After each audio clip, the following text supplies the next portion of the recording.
की बात कर लें। बजट में ये व्यू निकल के आ रहा है, जो अभी प्री बजट कंसल्टेशंस होना शुरू हो गए हैं मार्केट के लोगों के साथ, इकोनॉमिस्ट के साथ। तो जो हमें जानकारी मिल रही है कि इकोनॉमिस्ट ने फीडबैक दिया है कि इन केस आप फिस्कल डेफिसिट को कंट्रोल में रखते हैं, करंट अकाउंट डेफिसिट और घटता है, और एक तरफ तो रूरल पे फोकस और स्टिल कैपेक्स और इन्वेस्टमेंट टाइप का बजट अगर आता है तो बाजार को पसंद आएगा क्या आपके हिसाब से? क्योंकि ये बातें इकोनॉमिस्ट ने फाइनेंस मिनिस्टर जी को अपने काफी फीडबैक और बातचीत हुई है।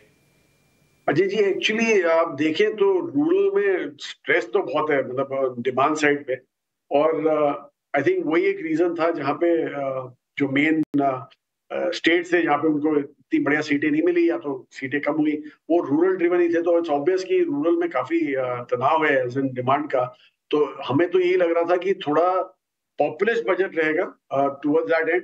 पर एक पॉजिटिव ये है कि जो आरबीआई ने जो एक्स्ट्रा डिविडेंड दे दिया था वो ऑलरेडी गवर्नमेंट के पास पड़ा हुआ है to spend on the rural markets, तो इसलिए ज्यादा होगा नहीं। और दूसरा, आपने देखा होगा रिसेंटली जो एमएसपीज अनाउंस हुए थे डिफरेंट डिफरेंट क्रॉप्स के, वो काफी इन लाइन थे। मतलब ऐसा नहीं था कि दे वेंट ओवरबोर्ड की ज्यादा एमएसपीज अनाउंस कर दिए। ग्रोथ जो दी वो 6-7% की ग्रोथ थी, कहीं पे तो 5% की ग्रोथ थी।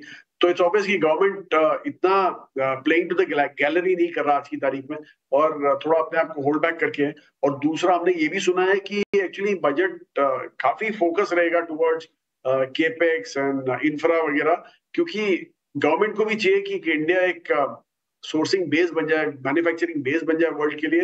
तो वो I think will be a very big positive, क्योंकि एम्प्लॉयमेंट आपको, हमारे तो 65 करोड़ जवान लोग हैं हमारे हिंदुस्तान में, 25 साल से कम वाले, उन सबको नौकरियां चाहिए। तो इसलिए ये सब मैन्युफैक्चरिंग में जो होता है वो उसका पैरेलल सर्विसेज में नहीं होता। तो आई थिंक वहीं पे फोकस रहेगा and I think that we have very well taken by the market. Yes, ये तो बात आपने सही कही, लेकिन बात ये भी निकल के आ रही है, कल बाजार के भी कुछ विशेषज्ञों ने मीटिंग की है फाइनेंस मिनिस्टर जी के साथ, और हमें जानकारी मिली कि कैपिटल गेन्स को लेके मामले में पूरे मीटिंग में कोई बात ही नहीं हुई है। और जो बॉडी लैंग्वेज से वापस आए तो अगर ऐसे इस मामले को छुआ भी नहीं जाता, कंप्लीटली अनटच छोड़ देते हैं, तो क्या बाजार को कुछ रिलीफ होगा? जी बिल्कुल, आई थिंक एक यही जो है वो थोड़ा दुखदायी हो सकता है मार्केट के लिए, अगर जो आप कैपिटल गेन्स के साथ टिंकर करें। क्योंकि आज की तारीख में आई थिंक हमारी गवर्नमेंट भी समझ रही है कि उनको अट्रैक्ट करना है कैपिटल। और अगर जो कैपिटल गेन्स जो इंडिया में काफी हाई है, वो अगर जो आप उनके साथ टिंकर करें, तो जो अट्रैक्ट कैपिटल का अट्रैक्शन है, या जो हमारा भी म्यूचुअल फंड भी अभी चालू है थोड़ा बढ़ना, तो वो सब में थोड़ा बहुत बड़ा इम्पैक्ट हो सकता है। तो इसलिए आई थिंक वो बेटर सेंसेस प्रिवेल्ड ऑन आज की तारीख में। They will not be looking at, हाँ, having said that, I think एक जो एरिया कंसर्निंग है उनके लिए वो एफएनओ का था, फ्यूचर्स एंड ऑप्शंस का, जहाँ पे काफी हद तक मतलब we account for 85% of global FNO market. तो आप सोच सकते हैं कि इतना ज्यादा हमारे यहाँ वो हो रहा होगा, ट्रेडिंग हो रहा होगा यहाँ पे।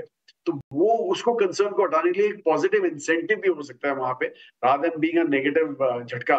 तो आई थिंक वो थोड़ा सोचना पड़ेगा गवर्नमेंट को। एक्चुअली एफएनओ मार्केट एक लिक्विडिटी प्रोवाइड करता है हमारे मार्केट के लिए, तो ओवरऑल मार्केट के लिए भी काफी हेल्दी होता है कि there should be a vibrant FNO market.